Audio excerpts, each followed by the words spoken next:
Good morning to all of you. It's my honor and privilege to introduce Dr. Benjamin Baker. It's our first presenter for this symposium. Dr. Benjamin Baker lectures in literature, religion, and composition at the University of Maryland and also Howard University.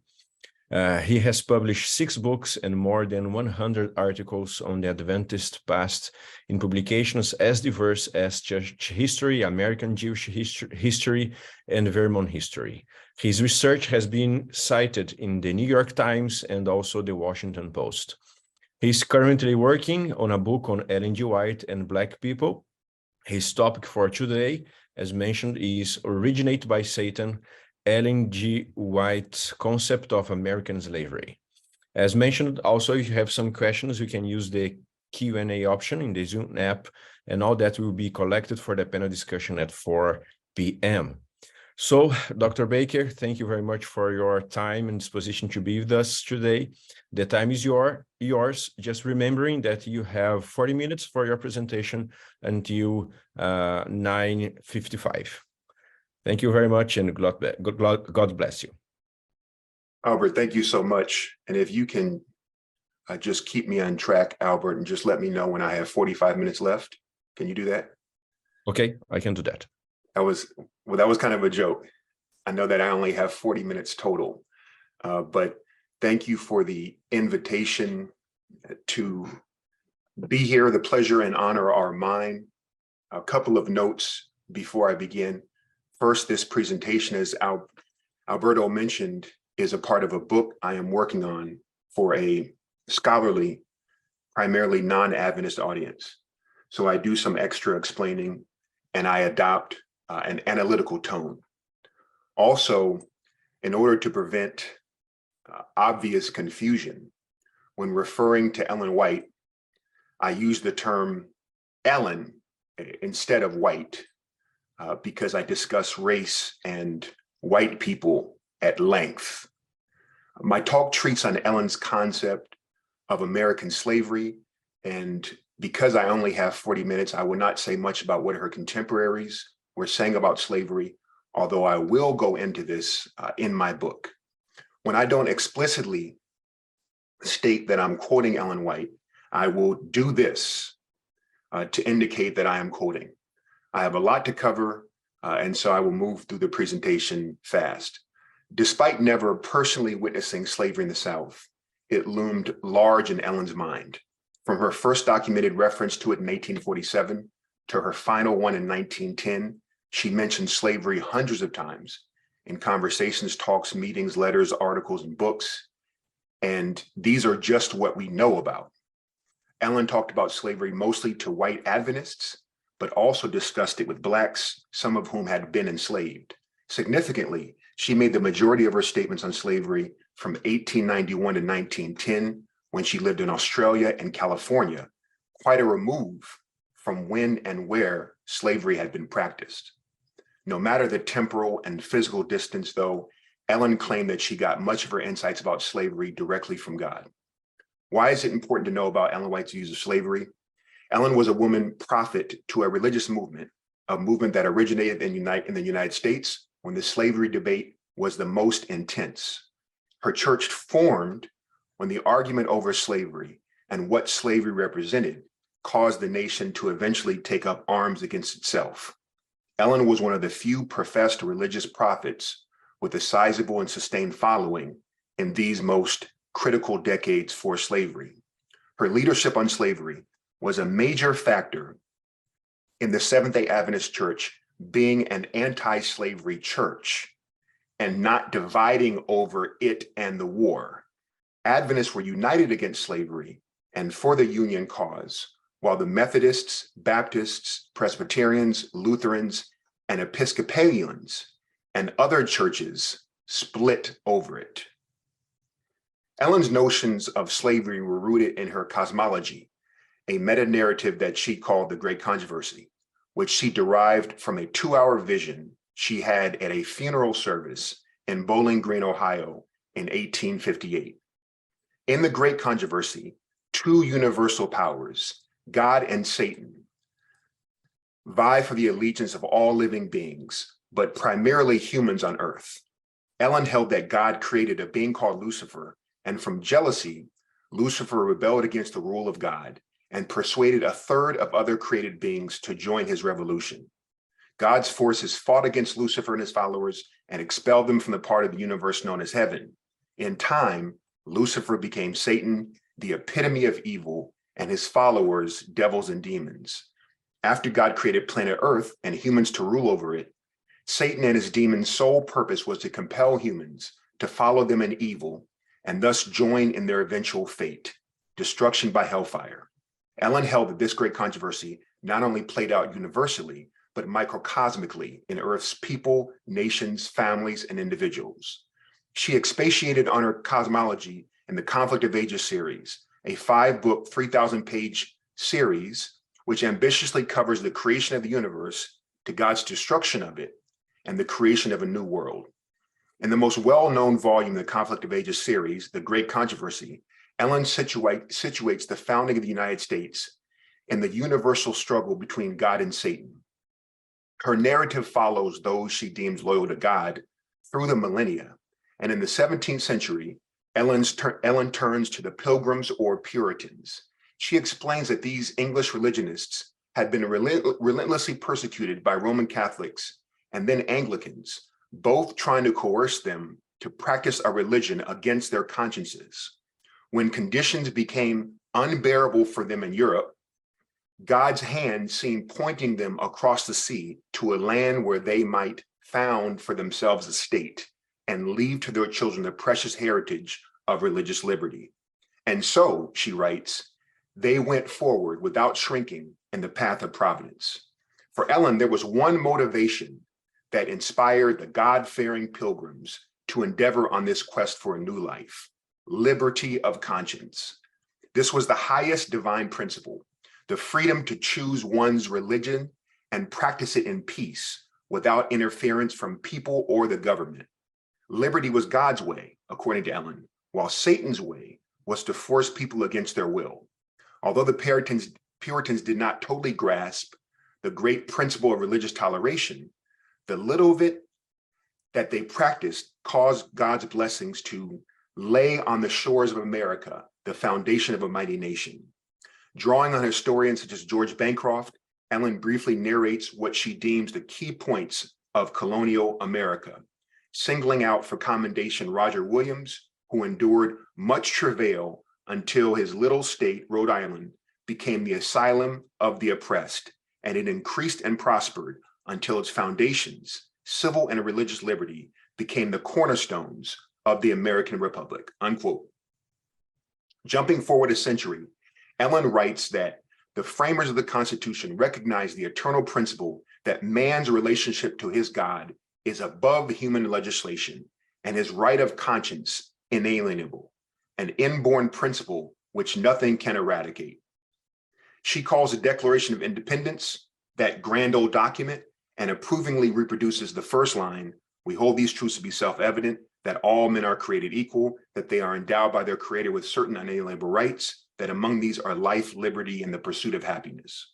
Equally vital to Ellen is the First Amendment of the Constitution: Congress shall make no law respecting an establishment of religion or prohibiting the free exercise thereof. She asserts that republicanism and Protestantism became the fundamental principles of the nation. These principles are the secret of its power and prosperity, unquote. Republicanism means that people choose their government and have civil liberty, while Protestantism means that each individual decides their religion and has freedom to practice it. Ellen insists that church and state, religion and government are to remain strictly separate. Not long after the Millerite disappointment, Ellen White and fellow Adventists scour the Bible to determine the eschatological destiny of America, this fledgling nation founded by their grandparents' generation on such godly principles. In 1851, they found it. Significantly, the year prior, the Fugitive Slave Law had been passed by Congress in an attempt to mollify the slaveholding powers. Many in the North saw this as irrefutable proof that the American government abetted slavery, and worse, was forcing anti-slavery Northerners to participate in it. Seventh-day Adventists fit the profile of the churches most likely to be upset over the law. The church headquarters not close to the southern border, a small membership with loose organization, few members in the South, young church leaders, James and Ellen White were in their 20s, and doctrines that stressed individual responsibility. Adventists were indeed upset about the Fugitive Slave Act, and Ellen charged church members to disobey it despite the consequences. But the law would be more than a passing irritant for Adventists. It would influence the formation of the church's most politically consequential doctrine. Around the time of the act's passing by Congress, Adventists concluded that the United States was a lamb-like beast of Revelation 13:11, and I beheld another beast coming up out of the earth, and he had two horns like a lamb, and he spake as a dragon. The beast represents a nation. Coming up out of the earth indicates a peaceful founding without war, and the two horns like a lamb symbolizes Americans' republicanism and Protestantism, the separation of church and state, something lamb-like or like Christ. But the United States' purported Christianity is just a chimera for its true nature of a dragon. The dragon is Satan, and speaking as a dragon is trampling on civil and religious liberties and forcing people to do acts against their conscience. America's satanic nature is most clearly seen in its brutal oppression of millions of Black people in chattel slavery. Adventists predicted that the United States would in time become a superpower, something not necessarily evident in the early 1850s. Soon the very nation founded on liberty of conscience will force every human on earth, on threat of economic and literal death, to perform false religion and receive the mark of the beast. America will then have fully revealed its dragon nature and fealty to Satan, while opposing it are loyal to God Adventists, defying America and holding out from the state trying to kill them just long enough for Christ to appear in the clouds to evacuate them from earth and destroy America and the wicked. This view of the United States is what undergirded Ellen White's critique of its institution of slavery. America's claim to be a Christian nation and haven for civil and religious freedom while brutally oppressing Black people. But Ellen's critique was as complex as America's hypocrisy. In her notions of her nation, Ellen exercised Janusian thinking. As indicated earlier, her praises of America were elaborate, especially decades after the Civil War and slavery's legal extirpation, and she and fellow Adventists enjoyed relative prosperity. The greatest and most favored nation upon the earth is the United States, she wrote, and a gracious providence has shielded this country and poured upon her the choicest of heaven's blessings, unquote. In another communication, she maintained that God has done more for this country than for any other country upon which the sun shines. But Ellen was much more critical of America while the slave system was still intact. 9 months into the Civil War, she had a vision of the conflict. And the takeaway for Adventists was an indictment of America for failing to make the war aim to exterminate slavery. No matter her praise of her nation, Ellen here denounces the American experiment, the founding, government, people, and Christianity as fraudulent. Quote, "Our government has been very proud and independent. The people of this nation have exalted themselves to heaven and have looked down upon monarchical governments and triumphed in their boasted liberty, while the institution of slavery, that was 1,000 times worse than the tyranny exercised by monarchical governments, was suffered to exist and was cherished. In this land of light, a system is cherished which allows one portion of the human family to enslave another portion, degrading millions of human beings to the level of the brute creation. The equal of this sin is not to be found in human lands," unquote. America's atrocities towards Black people ultimately belied what America really was, despite its claims for itself. It was not free, but tyrannical. It was not Christian, but heathen. In truth, Ellen's America had done many things to put it on God's side in the great controversy, but it would ultimately shift completely to Satan's side and oppress the entire world, and most importantly, God's people, as it had Blacks. Soon, Ellen assured Adventists throughout her life, their nation would jettison all pretenses and tyrannize Seventh-day Adventists as it had Blacks. Ellen White was not at a loss for words to describe the system that enslaved Black people up to their emancipation in 1865, alternately calling it a high crime, grievous sin, curse, accursed sin, sin of the darkest dye, hopeless slavery, distressed and gloomy bondage, dreadful system, and that most pitiable of sights. These are strong words, but what exactly was slavery to Ellen White? The most crucial component of American slavery for Ellen was its source. Identifying who or what created something told her what she needed to know about the thing, its nature, its purpose, its course, its consequences. Identifying the creator would also inform her where something fit into her great controversy cosmology and give structure to her world and direct her how to relate to its realities. Conversely, not knowing something's origin could cause personal and collective chaos and oppression. She once wrote to Adventists that we need the authentic history of the origin of the earth, and if we don't have it, we should be bewildered by false theories, and the mind would be subjected to the tyranny of superstition and falsehood, unquote. The origin and definition of American slavery were bound together for Ellen. The whole system of slavery was originated by Satan, she writes, the tyrant over human beings whenever the opportunity offers for him to oppress. Whenever he can get the chance, he ruins, unquote. Ellen is categorical, insisting that the whole system, every part of the slave institution, started with Satan. Of its beginnings when Europeans acquired Africans in America, she states, the treachery of the enlightened nations has been after the satanic order. Their slave dealing and their treatment of the natives in America have caused the African people to abhor the white man. And of the final violent defense of legal slavery by the Confederate States, Ellen White writes that Satan is at the bottom of all rebellion and his hosts have stirred it up. A Christian in 19th century America could not summon a more malevolent figure than Satan. According to Ellen, Satan was the source of evil in the universe and responsible for all suffering and death. Satan hated God and murdered Christ in his earthly incarnation. Satan expended all of his energy and that of his demons to destroy humans. For Ellen's readers, Satan originating slavery meant that slavery was the epitome of evil, suffering, and death with no redeemable qualities. Devoid of goodness, it was opposed to God, society, and life itself. As Satan was the originator of slavery, its defining characteristic for Ellen was the oppression of humans. Central to this is Ellen's Christian anthropology, the origin of human beings, and soteriology, the divine redemption of humans. Ellen was a traditional creationist, holding that God personally created the first humans in God's image, above and distinct from other animals, approximately 6,000 years ago. This meant that God owned all humans, and that to one another, humans were family, not owners. Further, and just as importantly, Ellen held that when God assumed human form and Christ was executed on the cross, that God gained double rights to humans, a reclamation as it were. Therefore, all humans were equal, none better than the other in any way. Whatever may be the nation, kindred, or tongue, whether a man is white or black, he still bears the image of God, Ellen wrote. In another place, she stated that the ignorant outcast, the heathen, the European, the slave are Christ's by creation and by redemption. No matter who they are, there is no caste in heaven.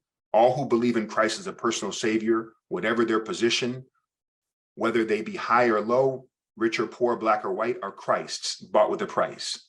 In slavery, Satan devised an unequal hierarchy that put one human above the other, the stronger oppressing the weaker. Ellen brings these components together in this explanation of slavery. Quote, one finite human being compelling another to do his will, claiming to be mind and judgment for another. This sentiment that has Satan for its originator has presented a history, terrible, horrible in oppression, tortures, and bloodshed. Man is God's property by creation and redemption, but man has been demanding the right to compel the consciences of men. Prejudices, passions, satanic attributes have revealed themselves in men as they have exercised their powers against their fellow men. When the divine principle of human equality is violated, Satan gains control and oppressive systems prevail.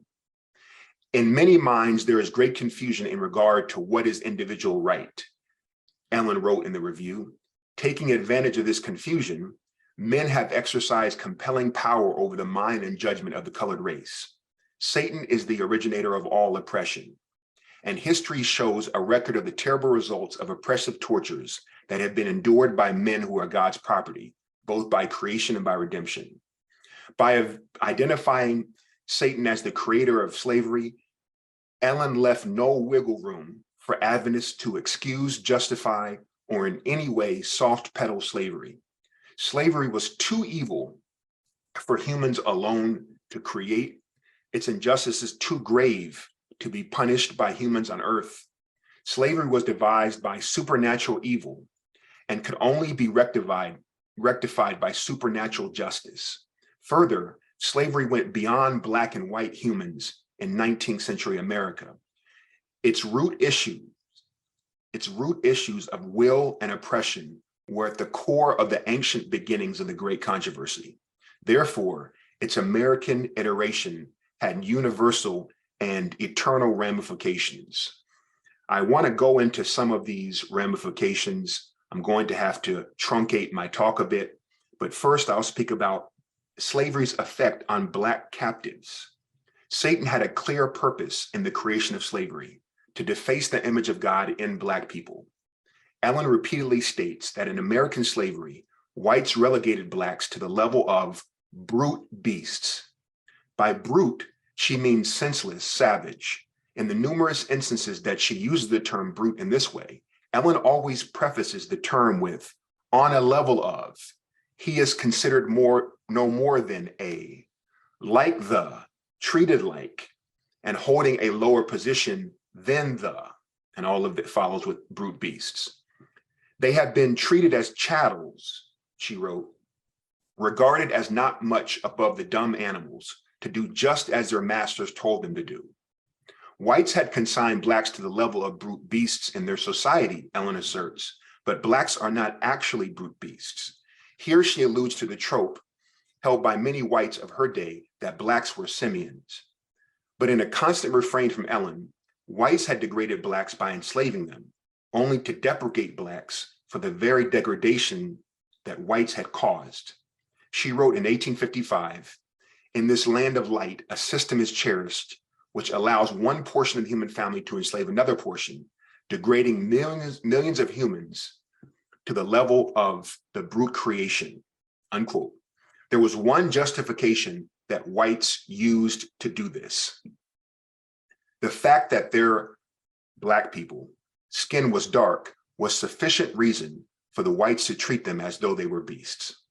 Ellen makes clear the ways that whites degraded Blacks to brute animals in slavery. Slavery kept Blacks in degradation, and particularly egregious, moral degradation. One way that slavery morally degraded Blacks was by keeping them in deplorable ignorance.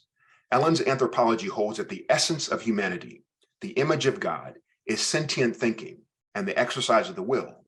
Slavery undermined this. Because men have exercised compelling power over the mind and judgment of the colored race, among Blacks, there is great confusion in regard to what is individual right, she writes.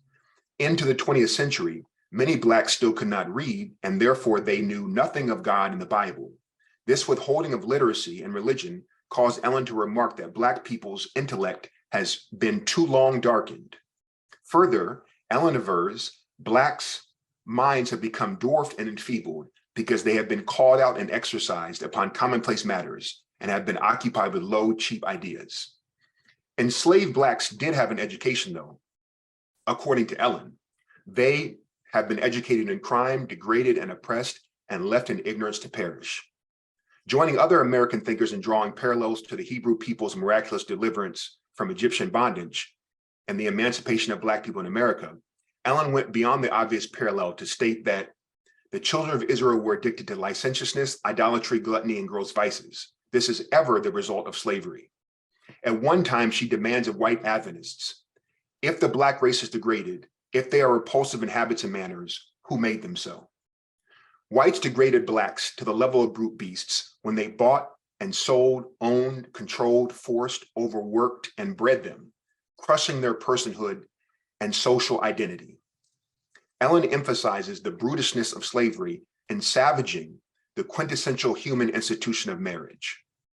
Who kept them, Blacks, in ignorance and pursued a course to debase and brutalize them, forcing them to disregard the laws of marriage, breaking up the family relation, tearing wife from husband and husband from wife, unquote. The ill effects of this were far-reaching. In 1903, Ellen counseled Black Adventist men who had once been enslaved to resist the urge to imitate the greatest severity of cruelty that they witnessed their white masters used.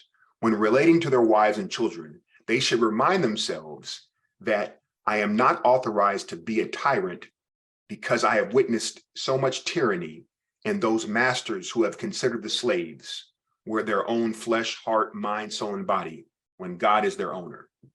Ellen White conveys with pathos the toll this brutish degradation had on enslaved Blacks, employing the sentimentalism of John Wesley. Of course, she was previously a Methodist and abolitionist, sharing with her readers heart-wrenching scenes to arouse emotions for Blacks in them that were dormant or not there.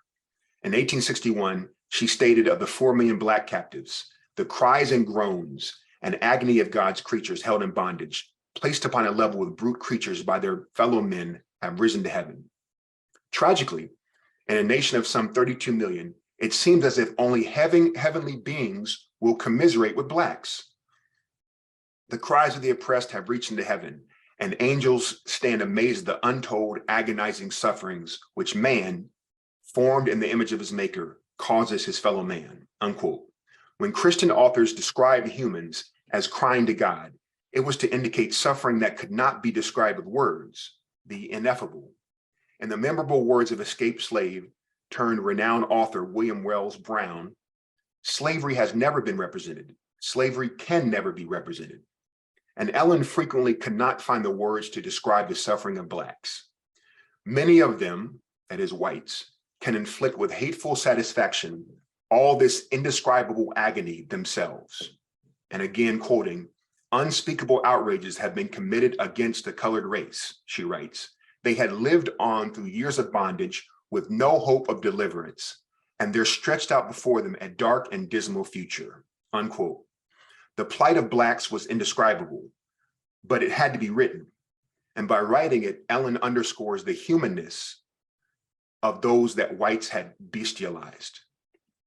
There was one consequence of whites keeping enslaved Blacks in this brutish degradation, posited by Ellen White, that has perplexed and bedeviled generations of Adventists.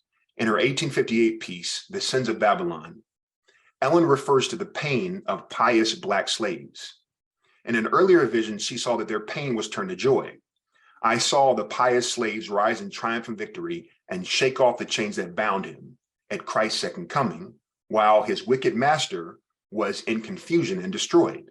So pious Black slaves would be saved in the Christian sense, meaning that God would preserve their lives and take them to heaven, while terminating the lives of their wicked masters in hell. Yet the fate of other slaves will be different.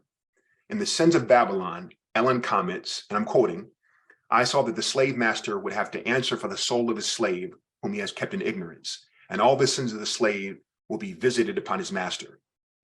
God cannot take the slave to heaven who has been kept in ignorance and degradation, knowing nothing of God or the Bible, fearing nothing but his master's lash, and not holding so elevated a position as his master's brute beasts.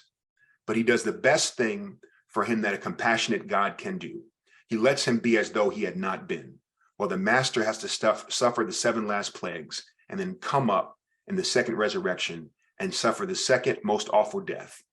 Then the wrath of God will be appeased, unquote.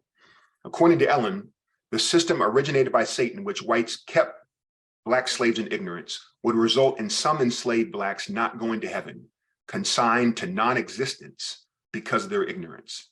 Ellen's phrase that the slave would be as though he had not been comes from the obscure Old Testament book of Obadiah. The Hebrew prophet Obadiah purports to have a vision of the fate of the ancient enemies of the Israelites, the Edomites, and by extension, the heathen. God would come down and totally destroy Edom with fire, their annihilation complete, and they shall be as though they had not been, Obadiah pronounces. Ellen used this phrase numerous times in her writings for wicked people destroyed by God in the apocalypse. Antebellum Adventists would view a person not saved in heaven and instead forever dead or non-existent as an awful consequence of the Satan-originated system of slavery. By 1858, Adventists held that their entire reason for existence was to give people the gospel so that they could be saved to heaven. Moreover, their prophet Ellen, with her Wesleyan fixation on personal holiness, taught that an individual's highest responsibility was to make sure they were saved.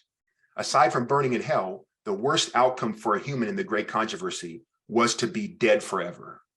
Yet, Ellen seems to be getting at something else in her deliberative statement, "Be as though they had not been," an issue with which her antebellum readers would have been familiar. A popular notion of the time among both pro-slavery and anti-slavery whites, at least those who contemplated conundrums like the salvation status of Black slaves, was that the slaves were de facto lost, destined to be cast into eternal hell by God. Catherine Jen Lum calls this the perishing soul motif. And I'm quoting here from her, the argument that slavery imperiled the eternal welfare of the slaves, which stemmed from the Great Awakening notions that, quote, the ability to hear and understand the unvarnished gospel was prerequisite to make a clear and voluntary choice for salvation. In effect, slavery prevented Blacks from hearing about and choosing to become Christian, and so God would have to destroy them. Abolitionists employed this argument for the immediate termination of slavery, so enslaved Blacks could learn about Christianity and be saved. In time, those who were pro-slavery employed it to reinforce slavery, saying that it was their divine duty to use slavery to teach Blacks about Christianity, no doubt a lifelong and labor-intensive endeavor. Besides the perishing soul motif, there were other more racist reasons for whites to think Black captives were bound for hell. Blacks were not capable of becoming Christians because of their race, or God would not save Blacks because of their race. Again, Ellen White pronounces in several places that pious Black captives would indeed be saved in heaven, but significantly, she never stated that a slave would be lost in hell. Instead, she wrote that the sins of the slave will be visited upon the master, and their white master would experience God's wrath. The slave who has been kept in ignorance and degradation and never heard of Christianity would be as though he had not been. Instead of cruel or unfeeling, Ellen claims that this is the best thing for the slave that a compassionate God can do. To theologically reckon with slavery, Ellen created another category of alternate destiny for Black people. Her Adventist readers will probably have raised an eyebrow at this, like other Christians confident that there was only an ultimate binary of heaven and hell. Yet Adventists would have deemed this as a much better alternative than slaves unexposed to Christianity automatically going to hell, as many in American society were asserting. The fate of non-being for Black slaves, ignorant of God, was another potent reason to condemn the slave system, and one that Ellen presented to Adventists as proof of its wickedness. Slavery was not a means of Christianization or civilization, as its defenders disingenuously claimed. It only degraded and brutalized Black humans who were created in the image of God. Slavery not only caused unspeakable earthly pain, it had awful eternal consequences. Ellen only spoke of slavery in these categorical, unbending terms, telling Adventists that her insights were directly from God, leaving them no room to disagree or hedge on the issue.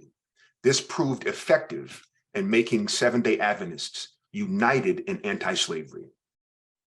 Now I go into the effects of slavery on whites, and I can't cover that now. Then I talk about the effects of slavery on the universe. So it was just not an earthly phenomenon. It was a universal, cosmic, galactic, if you will, phenomenon. But I want to close on slavery after slavery. And I'm rushing Alberto and Dr. Morgan. The US Congress passed the 13th Amendment in January 1865 and ratified it in December of that year, legally emancipating all Black captives and terminating slavery. The Civil War ended on April 9, 1865. The last Black slaves were physically freed on June 19, 1865, which we now celebrate as Juneteenth. It was decades after the legal termination of slavery when Ellen White made the vast majority of her statements on slavery. The reasons for this are clear. At the close of the war, the Seventh-day Adventist Church resolved that a field is now opened in the South for labor among the colored people and should be entered upon according to our ability. It wouldn't be until the 1890s, however, when Adventists made any significant inroads among Southern Blacks. But it was then when Adventists were in closer proximity to Blacks and attempting to educate and proselytize them that Ellen began persistently communicating to Adventists about the need to do more for Blacks and the manner in which to do it. She used slavery to explain to Adventists why Blacks were in their present poor condition, to explain Black-white relation dynamics in the South, to convince Adventists that they, as white American Christians, were responsible for Blacks' condition and their present situation, and to convince Adventists of the urgency to reach Blacks with the gospel. But what was the urgency? The urgency for Adventists to educate and evangelize Blacks in the nadir or lowest point of race relations tied into Ellen's concept of slavery. It's been established that Ellen defined slavery as a system originated by Satan that had one group of human beings oppress another group of human beings.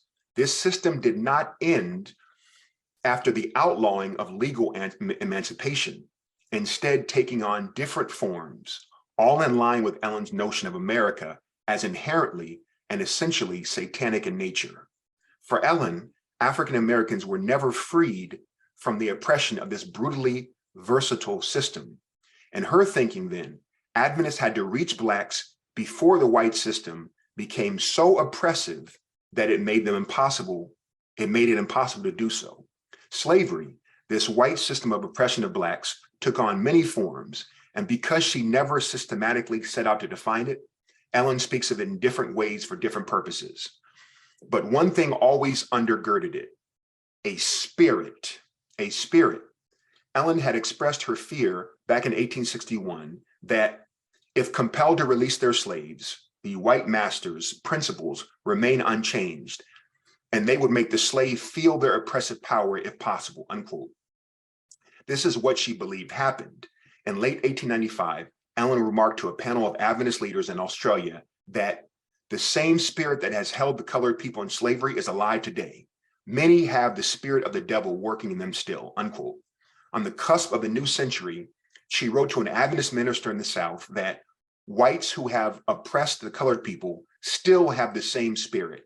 They did not lose it, although they were conquered in war, unquote. Their spirit made them determined to make it appear that the Blacks were better off in slavery than since they were set free. Any provocation from the Blacks is met with the greatest cruelty, unquote. Several days later, on June 10, 1899, she wrote that in the South, the spirit of slavery is not eradicated. It has only been smothered for a short time, and described it as the desire to show their, that is whites, masterly authority over the Blacks, which is still burning in the hearts of many who claim to be Christians, unquote. The spirit of slavery was prejudices, passion, satanic attributes, revealing themselves in men as they have exercised their powers against their fellow men. 12 days following, she wrote from Australia to her son and daughter-in-law, then working among Blacks in Mississippi, that God had told her that the Southern US was a difficult field to work because of the white people who have the slave master's spirit, with the slave master's cruelty in exercising the same, as if Blacks were not more than beasts, and to be treated worse than the dumb animals because they are in the form of man, having the marks of the Black Negro race, unquote. The spirit of slavery, then, was a Satan-inspired desire that persisted in many whites, so-called Christians, to dominate and oppress Black people solely on the basis of their race, that could not be voted or legislated or beaten out of existence from inside of whites. Inevitably, and I'm wrapping up, the spirit of slavery would lead whites to re-enslave, that is, oppress Black people, especially in the South. Wherever the spirit of slavery was, there was likely to be some form of oppression, some species of enslavement. Ellen said to an Adventist church in Napa Valley, California in early 1905, "Do you think that God designed that colored people should be left in a worse position than when they were in slavery? In slavery, their masters had an object to see that they had enough to eat and to see that their bodily health was kept in the right condition. But nobody owns them now. And if they have anything to eat, it might be just as little as possible." She then pronounces, they, that is Black people, are just as much slaves, only in a great deal worse condition. Now, this is in 1905.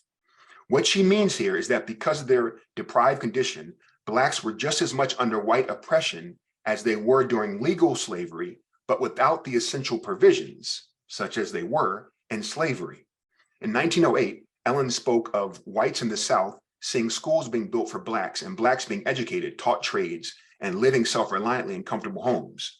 The whites see the possibility that selfish plans will be interfered with, that they will no longer be able to hire the Negro for a mere pittance, and their enmity is aroused. As a result, they, that is whites, feel that they are injured and abused. Some act as if slavery had never been abolished. The spirit is going stronger, unquote. The spirit in whites was intimidated and threatened by efforts to uplift blacks because it meant that their oppression and control of blacks would lessen. Whites would then attempt to undermine the uplift efforts to maintain de facto slavery of blacks, instead of receding into the distance as illegal slavery was. The spirit of slavery was strengthening. The spirit of slavery had never left many Southern whites. And so, according to Ellen, slavery was still being practiced, and the old slavery, or smothering oppression, would be reintroduced. This is why Adventists had to move fast to reach blacks in the South. During the aforementioned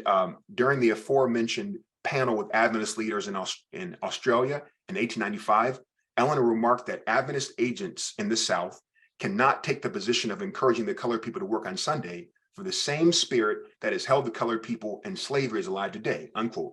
Recall that Adventists held that Sunday laws, that is forced labor on Saturdays and enforced rest on Sundays, would ultimately be the means through which the American government would institute the mark of the beast. She continues, many whites have the spirit of the devil working them still. In every way possible, they will oppose everything that has a tendency to uplift the colored race. She then pointedly remarks, understand these facts as they are. When the whites show the least inclination to help the colored people, it is terribly annoying to some. They do not want them, speaking of blacks, to make their own living. They want them to work their plantations for them and to feel dependent upon them.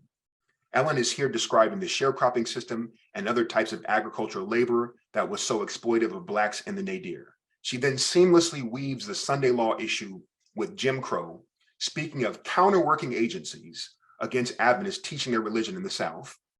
For we will have all the whites against us, and they will not work openly, but in secret organizations, and will hinder our work in every way possible and stir up blacks to deeds of cruelty. Ellen then predicts slavery will be revived in the South again, and it will not do for the whites who labor for the colored people to take their stand against Sunday as firmly as in other places. In other words, Adventists in the South had to be discreet in denouncing the Sunday law, lest they foreclose their opportunity to do work among blacks. Whatever the case, Ellen was certain that labor-based oppression, so close to the outlawed chattel slavery that it could rightly be called slavery, would reappear in the South. Alberto, can I have 5 more minutes or should I stop now? Can I have 5 minutes, Alberto? You can have 5 more. Thank you, sir.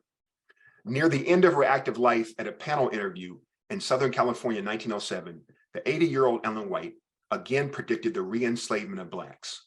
The subject was the Adventist program in the South, which by then had been partially institutionalized, a conference, a training school, a small hospital, publishing press, but was still beleaguered and tiny. Percy McGann, a white Adventist physician working in the South, asked Ellen about a statement she had made years ago that there will be a terrible race war in the South and slavery would exist again. McGann, explaining that it is common talk all over the South there will be a race war within the next few years, and that prominent Southern politicians like Georgia Governor Hoke Smith and South Carolina Senator Benjamin Tillman had been advocating it everywhere. McGann adumbrated their plan to redistrict the South, strap a numbered brass plate on the arms of blacks, and prohibit blacks from leaving their district without a passport. Ellen White responded briefly, there will be slavery just as verily as it has been, only upon a basis that is more favorable and secure to the white people, unquote. At this, McGann expatiated on Ellen's assertion, averring that it would be more secure because whites could control blacks in the confined districts and not have to provide their basic necessities. When whites needed free labor, they could simply arrest blacks for leaving the district or loafing and not working, and then imprison them in a chain gang. This was the reason why Adventists should be careful not to do or say anything to accelerate this neo-slavery plan, McGann asserted, and the church should work fast to get the gospel to Blacks. Ellen concurred, stating, "That is why I have pleaded and entreated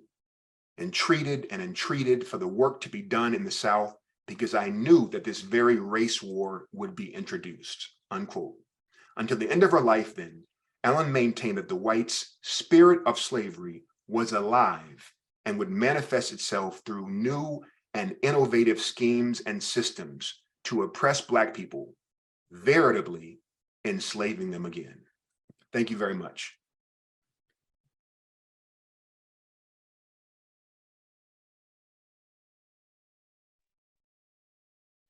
Thank you, Dr. Benjamin Baker, for your presentation. So very insightful. Let's turn to our respondent, Dr. Douglas Morgan. Dr. Morgan is a well-known researcher in Adventist history. I'm here with his version of his dissertation, University of Chicago, Adventism in the American Republic. It's a wonderful book, very helpful, and with a lot of information about the relationship between Adventism and the United States society, politics, and etc. Dr. Morgan, the time is yours. You have until 10:10 to present your response to Dr. Baker's presentation. Thank you very much for your time also here with us.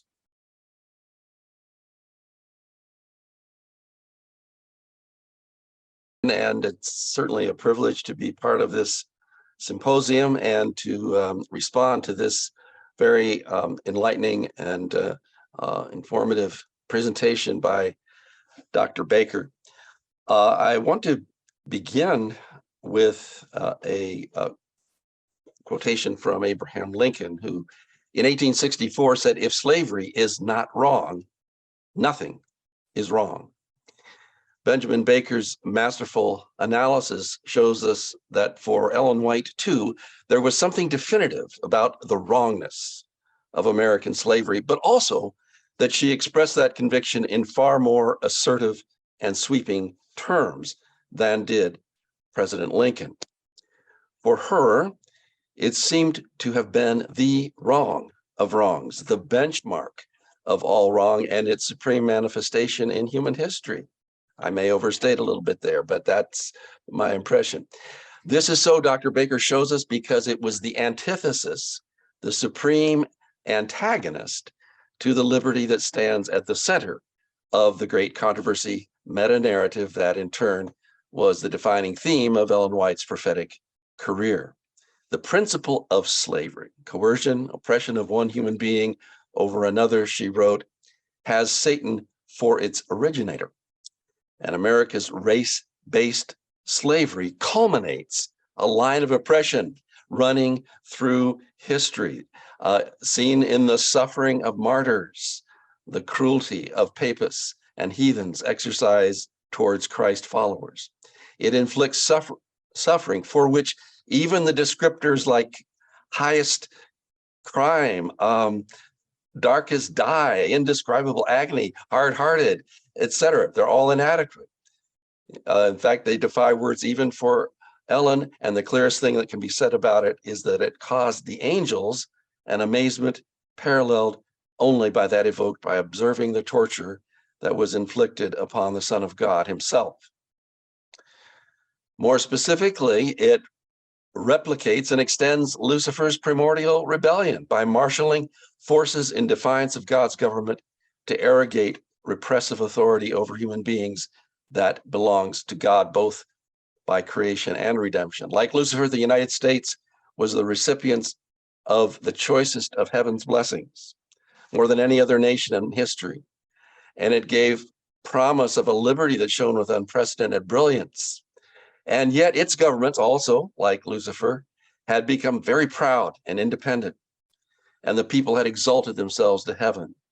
The system of enslaving human beings made in the image of God, that it thus cherished and fostered, was, in the deepest of ironies, 1,000 times worse than the tyranny exercised by the monarchical governments over against which the United States had defined itself as inaugurator of a new order of the ages.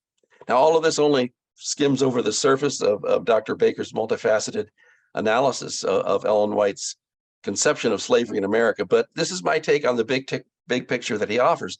And I think it's of enormous value in helping us to see that for Ellen White, slavery and its insidiously persistent legacy, which he brought out so strongly at the end, is more than just one evil, even more than just one major evil in a list of wrongs against which the testimonies warn us.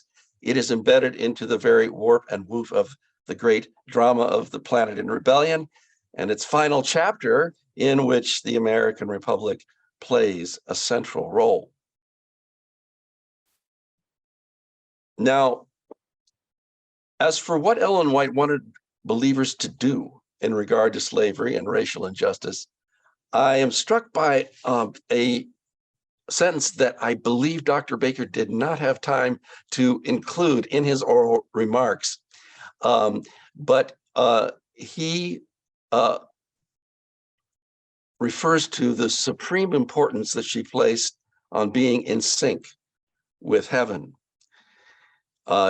He states that she reiterated, I'm quoting Dr. Baker now, she reiterated in her communications to Adventists that American slavery had scandalized, infuriated, and then militarized heaven, and her followers were therefore to feel the same way about it. So I'm going to, since I think that he did not have time to include this, let me just restate this, because it turns out that my remaining few minutes of remarks kind of are centered on this. She reiterated in her communications to Adventists that American slavery had scandalized and infuriated, then militarized heaven, and her followers were therefore to feel the same way about it.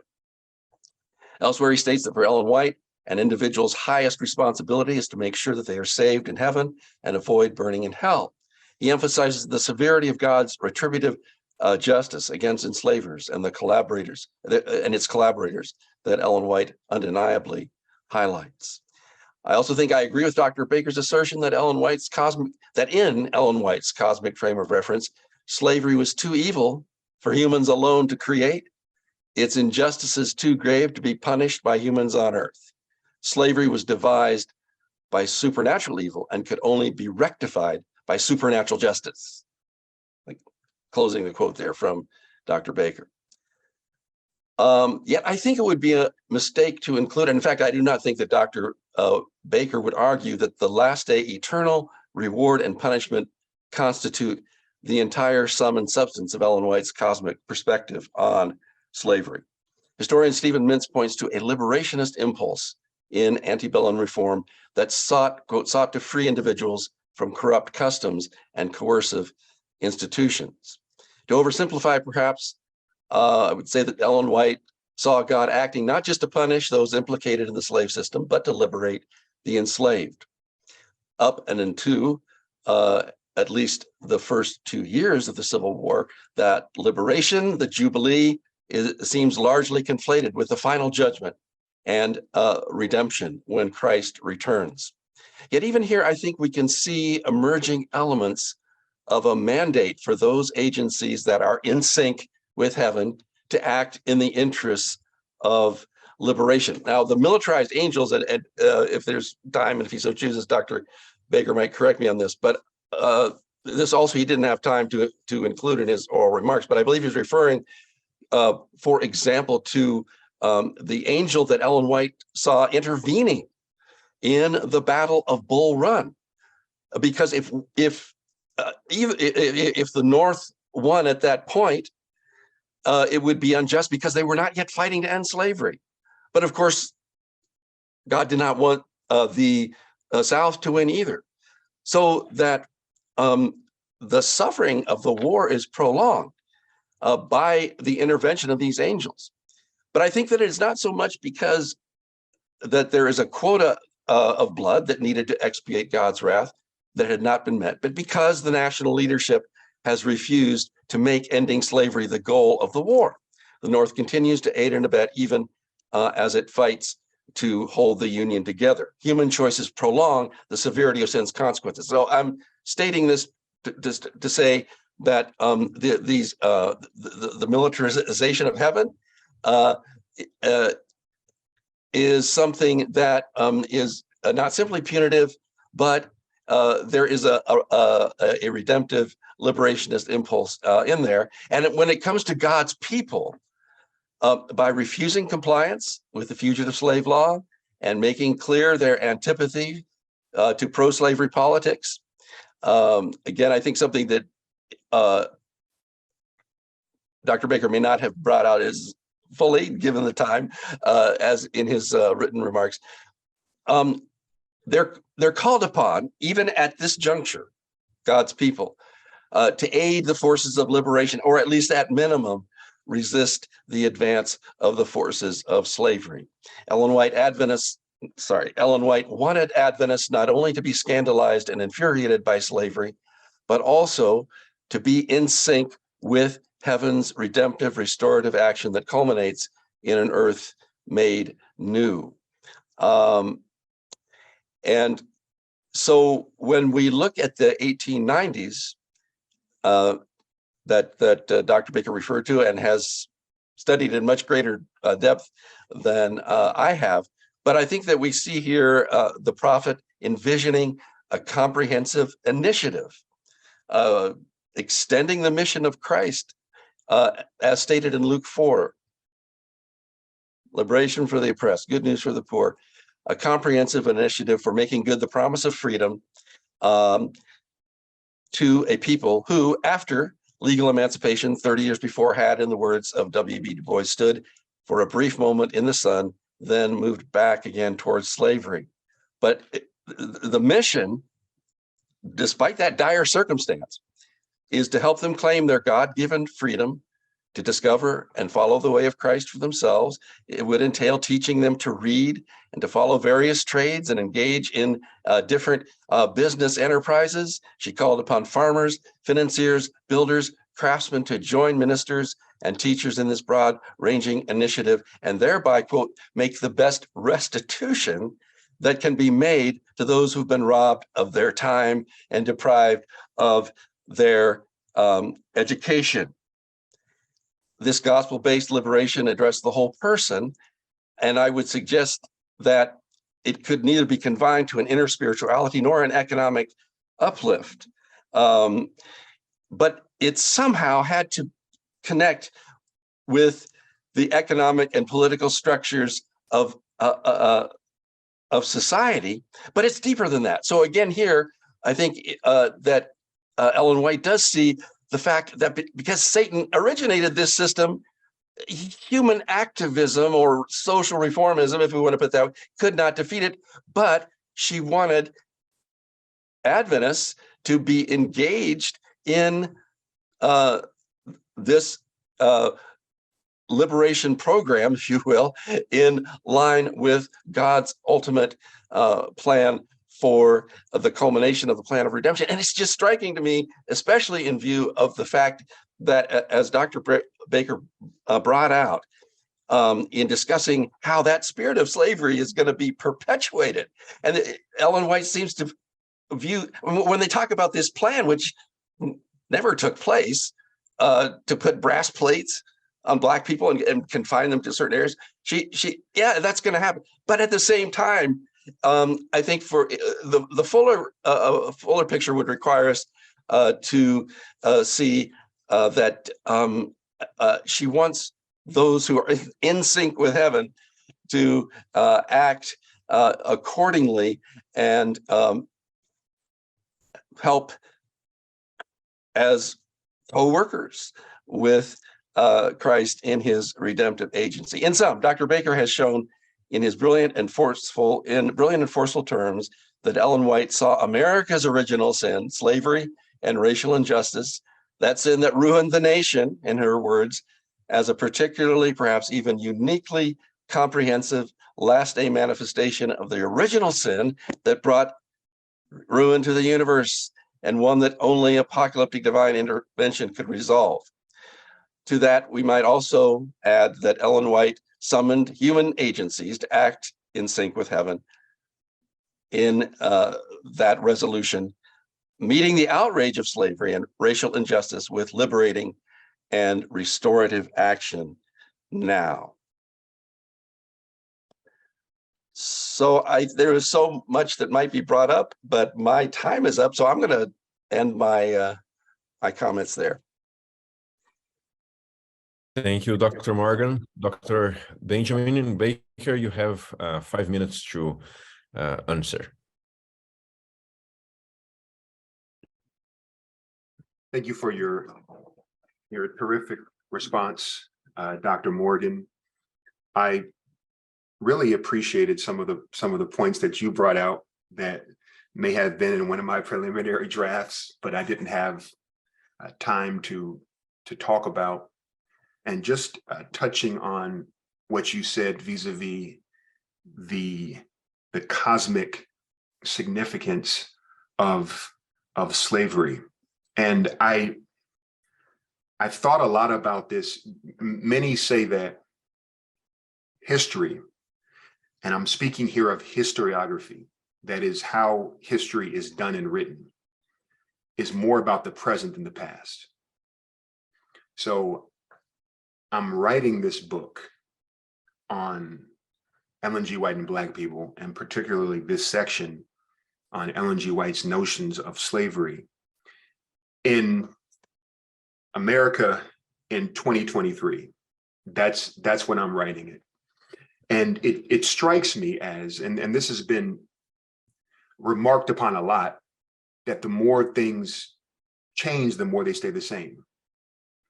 And some of these same issues that Ellen White was addressing and that you just addressed are alive and well now.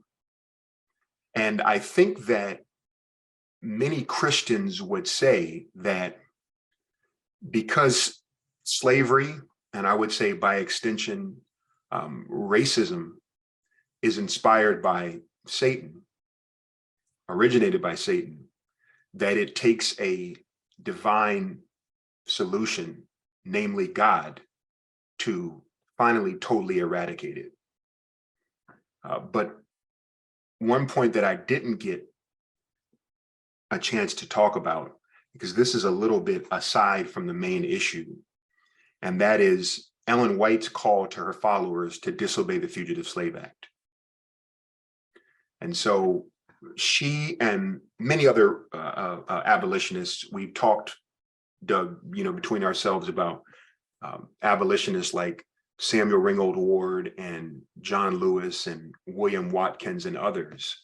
They were saying, we believe that Jesus will come and only Jesus can eradicate slavery. It is coming, which William Miller also concluded when he was present at the 1840 American Anti-Slavery Society New York conference, where they split. They fragmented at that conference, that only God can wrench out of the slave master's hand the slave.